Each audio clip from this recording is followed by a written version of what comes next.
O ar na sala de reuniões da Alencar Luxo parecia pesar toneladas sobre os ombros de Beatriz Lima. Cada cadeira de design italiano, cada painel de madeira exótica nas paredes, cada olhar fugaz dos seus colegas parecia sussurrar a mesma coisa. Ela não pertencia ali. Beatriz ajeitou discretamente o seu turbante colorido, um gesto que era simultaneamente um ato de desafio e uma busca por conforto. Sentia o tecido caro da sua blusa esticar-se sobre o seu peito e costas, consciente do seu corpo farto, da sua pele escura, num mar de brancura e magreza calculada. Duarte Alencar, herdeiro e diretor criativo da casa, estava de pé na cabeceira da mesa longa. O seu fato cinzento claro caía impecavelmente sobre o seu corpo esguio, os seus olhos azuis varrendo a sala com uma autoridade que nunca fora questionada. Ele sorria, um sorriso polido que não chegava aos olhos. E por isso, concluiu Duarte, depois de muita deliberação, tenho o prazer de anunciar que o novo diretor de desenvolvimento de produto será o Tiago. Um aplauso educado ecoou na sala. Tiago, um jovem branco, competente, mas visivelmente menos experiente que Beatriz, corou e acenou, aceitando os parabéns. Beatriz sentiu um nó familiar apertar-se no estômago. Mais uma vez. Ela tinha trabalhado noites, fins de semana, tinha apresentado o plano mais inovador, os resultados mais promissores. E mais uma vez, a promoção que lhe era devida deslizava por entre os seus dedos, aterrando no colo de alguém que se encaixava melhor no molde. A reunião terminou. As pessoas levantaram-se, conversando em tons baixos.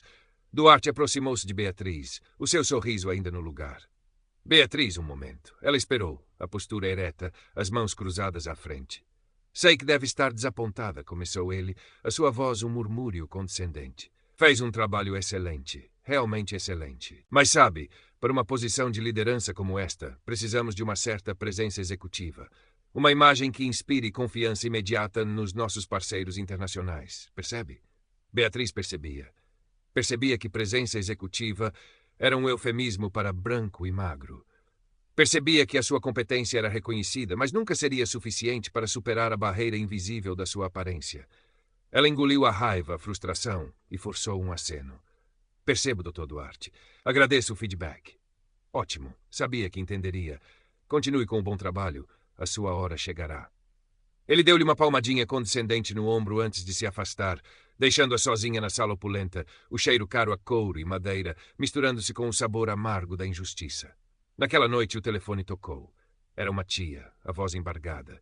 A mãe de Beatriz, a sua rocha, a sua inspiração, tinha partido subitamente. O chão pareceu desaparecer sob os pés de Beatriz. Os dias seguintes foram um borrão de dor e burocracia. Beatriz viajou para a Amadora, para o pequeno apartamento onde crescera, um universo tão distante do luxo frio da Avenida da Liberdade. O cheiro a café e a lavanda ainda pairava no ar, mas a presença vibrante da sua mãe tinha desaparecido, deixando um silêncio esmagador. Foi enquanto organizava os pertences da mãe entre caixas de fotografias e pilhas de tecidos que Beatriz encontrou. Escondido no fundo de um velho baú estava um caderno de capa dura, gasto pelo tempo, e uma pasta cheia de esboços. Eram desenhos de moda, datados de 30 anos antes, de uma beleza e originalidade que fizeram o coração de Beatriz acelerar. Eram claramente da sua mãe, mas havia algo mais. No diário, entre desabafos sobre as dificuldades da vida e o amor pela filha pequena, havia uma história. Uma história de como a sua mãe, a talentosa e sonhadora Inês Lima, conseguiram um emprego como designer júnior na então emergente Alencar Criações. Uma história de entusiasmo, de noites a desenhar, de um sonho que parecia ao alcance da mão. E depois, uma história de traição. De como o fundador, o pai de Duarte Alencar, tinha elogiado os seus designs, pedido para ver tudo, e depois, semanas mais tarde, a tinha despedido sob um pretexto vago. Meses depois, a primeira coleção de sucesso da Alencar, que os catapultou para a fama, apresentava, com ligeiras modificações, os desenhos de Inês. Ela tentara lutar, mas fora desacreditada, ameaçada, e como mulher negra e sem recursos fora silenciada. A injustiça tinha-lhe quebrado o espírito, roubado o sonho e marcado o resto da sua vida. Beatriz ficou sentada no chão do pequeno apartamento, o diário nas mãos, as lágrimas a escorrerem-lhe pelo rosto. A frieza de Duarte, as promoções perdidas, as microagressões, tudo ganhou um novo e sinistro significado. Não era apenas preconceito, era um legado. Um legado de exploração e silenciamento que a família Alencar perpetuava. E naquele momento o seu objetivo mudou. Não era mais apenas sobre provar o seu valor. Era sobre desenterrar a verdade e exigir a justiça que fora negada à sua mãe. De volta a Lisboa, Beatriz carregava um novo peso e uma nova determinação. O luto misturava-se com uma raiva fria. Ela precisava de ajuda, de alguém que conhecesse os bastidores daquela época. Lembrou-se de um nome que a sua mãe mencionara com carinho. Dona Isabel. Uma costureira veterana que trabalhava como freelancer para várias casas de moda, incluindo por vezes a Alencar. Encontrou-a num pequeno ateliê nos Anjos, um espaço caótico e vibrante, cheio de rolos de tecido, manequins e o zumbido constante da máquina de costura. Dona Isabel era uma mulher negra, de idade, com olhos que tinham visto muito e mãos que contavam histórias. Quando Beatriz se apresentou e mencionou Inês Lima, os olhos de Dona Isabel suavizaram-se. Inês, minha querida, que talento ela tinha. Uma alma boa, mas o mundo da moda pode ser cruel, especialmente para nós. Beatriz contou-lhe o que descobrira. Dona Isabel ouviu em silêncio, acenando de vez em quando. Eu sempre soube, disse ela finalmente, a voz baixa. Vi os primeiros esboços daquela coleção. Vi o olhar do velho Alencar quando olhava para os desenhos da tua mãe. Ninguém acreditou nela na altura. Mas eu vi. E guardei algumas coisas. Coisas que talvez te ajudem. Dona Isabel foi a um armário antigo e tirou uma caixa de chapéu poeirenta. Lá dentro, cuidadosamente embrulhados em papel de seda, estavam alguns esboços originais de Inês, com anotações e datas, e até uma carta de recomendação inicial, escrita pelo próprio Alencar pai, elogiando a sua visão única, antes de a descartar. Eram as primeiras peças do puzzle. Enquanto Beatriz mergulhava na investigação, a vida na Alencar Luxo tornava-se mais difícil.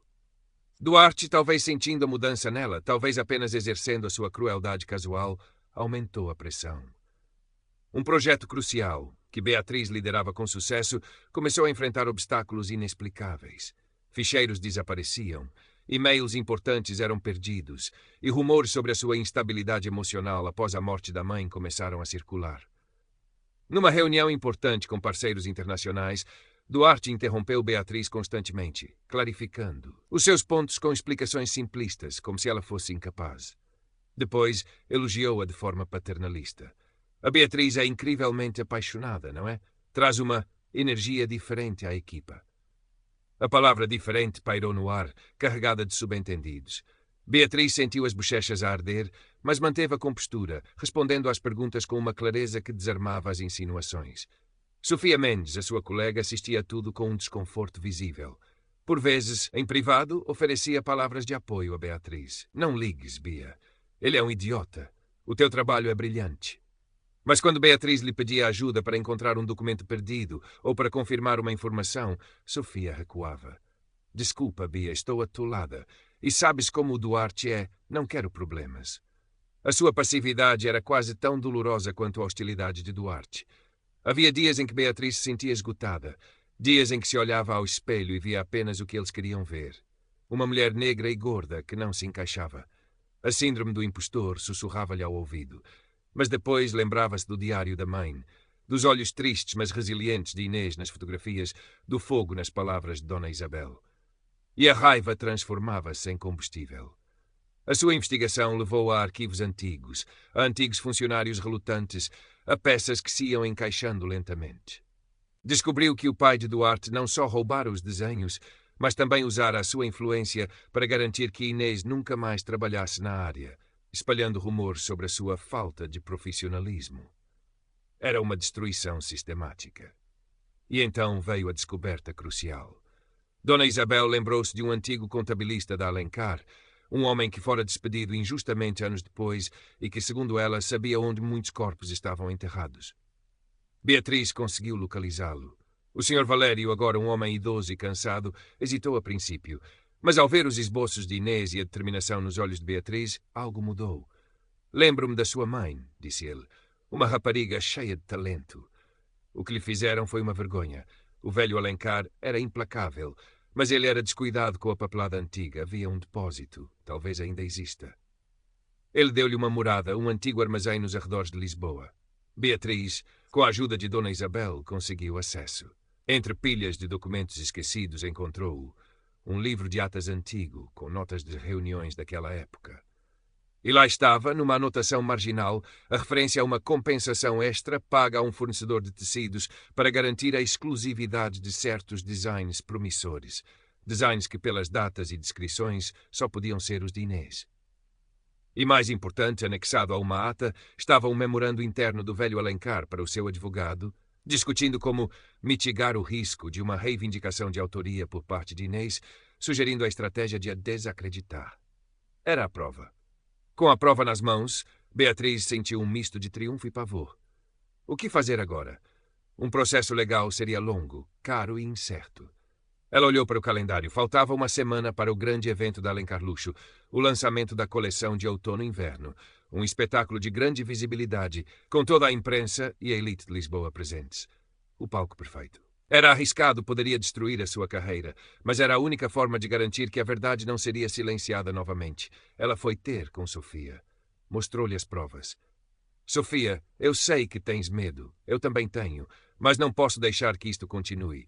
Peço-te apenas uma coisa. No dia do desfile, preciso de acesso ao microfone no palco por 30 segundos. Sofia olhou para as provas para o rosto de Beatriz e viu a sua própria cumplicidade refletida.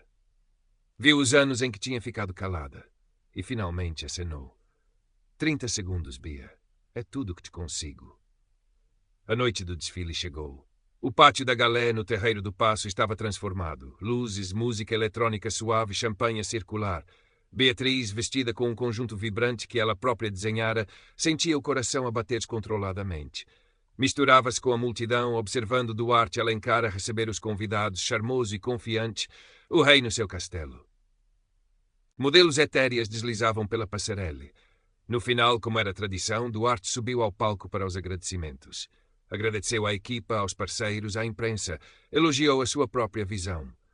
Quando se preparava para sair, as luzes diminuíram ligeiramente. E então, outra luz focou-se num segundo microfone. Beatriz subiu os degraus, a sua presença forte e inesperada silenciando a sala.